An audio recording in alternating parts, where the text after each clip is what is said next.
Welcome to science code Bangla. তোমাদের প্রিয় channel science code বাংলাতে স্বাগতম। আজ আমরা মাধ্যমিক ২০২৬ দশম শ্রেণীর ভৌত বিজ্ঞানের গ্যাসের আচরণ অধ্যায়ের সবচেয়ে গুরুত্বপূর্ণ প্রশ্নগুলো নিয়ে আলোচনা করব। চলো প্রস্তুতি শুরু করা যাক। তার আগে সায়েন্স কোড বাংলাকে একটা ছোট্ট সাবস্ক্রাইব করে দিও আর ভিডিওটা শেষ পর্যন্ত দেখো। দেখবে সেরা ফল করবে তুমিও। নিম্নলিখিত প্রশ্নগুলোর উত্তর দাও। ধ্রুবক উষ্ণতায় নির্দিষ্ট ভরের গ্যাসের আয়তন এবং চাপের মধ্যে সম্পর্কটি ব্যাখ্যা করো। চার্লসের সূত্রে কোন দুটি ভৌত রাশিকে ধ্রুবক ধরা হয়? গ্যাস সম্পর্কিত চার্লসের সূত্রটি বিবৃত করো ও গাণিতিক রূপটি লেখো। গ্যাসীয় ব্যাপন বলতে কি বোঝায়? একটি বাস্তব উদাহরণ দাও। একটি বদ্ধ পাত্রে রাখা কোনো গ্যাসের অণুগুলির গতিশক্তির ওপর তাপমাত্রা বৃদ্ধির কি প্রভাব পড়ে? এর ফলে পাত্রের দেওয়ালে গ্যাসের চাপের পরিবর্তন কিভাবে ঘটে? পরম শূন্য উষ্ণতায় গ্যাসের আয়তন কি বাস্তবে শূন্য হয়ে যায়? যুক্তি সহকারে ব্যাখ্যা করো। পরম শূন্য উষ্ণতা কাকে বলে? পরম তাপমাত্রা বলতে কি বোঝো? একটি আদর্শ গ্যাসের পরম শূন্য তাপমাত্রায় আয়তন কত হয়? ফারেনহাইট স্কেলে পরম শূন্য উষ্ণতার মান কত? গ্যাসের আয়তন পরিমাপ করার সময় চাপ এবং তাপমাত্রা উল্লেখ করা অপরিহার্য কেন? গে-লুসাকের চাপ সূত্রটি বিবৃত করো। সর্বজনীন গ্যাস ধ্রুবক কি? একে কেন সর্বজনীন বলা হয়? অ্যাভোগাড্রোর সূত্রটি বিবৃত এবং ব্যাখ্যা করো।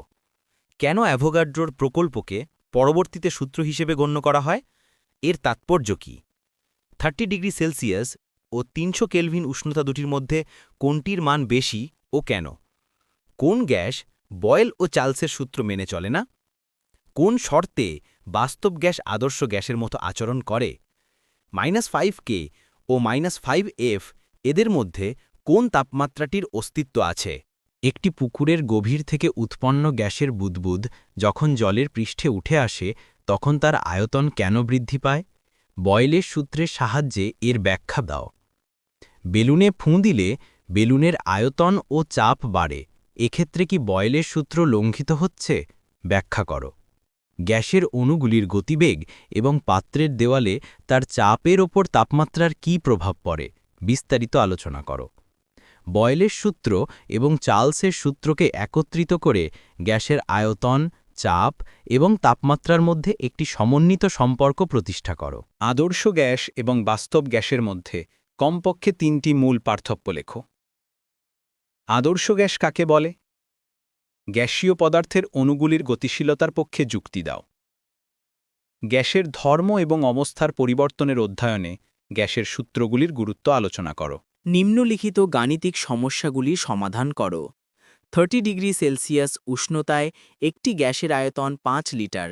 চাপ স্থির রেখে যদি উষ্ণতা 130 ডিগ্রি সেলসিয়াস করা হয় তবে গ্যাসটির আয়তন হয় 6.5 লিটার। এর থেকে পরম শূন্য উষ্ণতার মান নির্ণয় করো। 65 সেমি এইচজি চাপে এবং 30 ডিগ্রি সেলসিয়াস তাপমাত্রায় কোনো গ্যাসের আয়তন 300 সিসি। তাপমাত্রা অপরিবর্তিত রেখে চাপ 50 সেমি এইচজিতে কমালে গ্যাসটির নতুন আয়তন কত হবে? একটি নির্দিষ্ট ভরের গ্যাসের 90 সেমি এইচজি চাপে আয়তন 550 সেমি কিউব। ওই একই উষ্ণতায় এবং 65 সেমি এইচজি চাপে গ্যাসটির আয়তন কত হবে? 15 ডিগ্রি সেলসিয়াস উষ্ণতায় 600 অফ এইচজি চাপে 3.3 গ্রাম কার্বন ডাই অক্সাইডের আয়তন কত? 30 ডিগ্রি সেলসিয়াস উষ্ণতায় 400 অফ এইচজি চাপে একটি স্থির ভরের কোনো গ্যাসের আয়তন 60 মিটার কিউব হলে এসটিপিতে ওই গ্যাসের আয়তন কত হবে?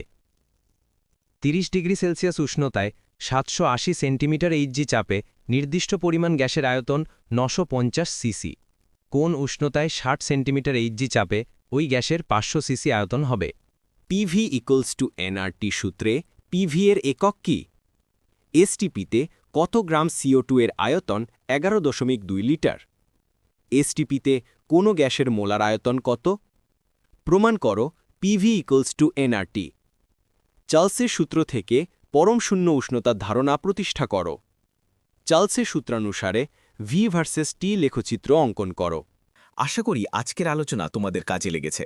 মনে রেখো, তোমার পরিশ্রমের প্রতিটি ফোঁটা ঘাম এক উজ্জ্বল ভবিষ্যতের ভিত্তি তৈরি করে। যদি এই ভিডিওটি তোমার প্রস্তুতির সামান্যতম অংশ সহজ করে থাকে তবে একটি লাইক দিও আর এমন আরও দারুণ ভিডিও পেতে সায়েন্স কোড বাংলাকে সাবস্ক্রাইব করে আমাদের পরিবারের অংশ হয়ে যাও। পরের ভিডিওতে দেখা হচ্ছে। তোমাদের স্বপ্ন সত্যি হোক এই কামনা নিয়ে বিদায় নিচ্ছি।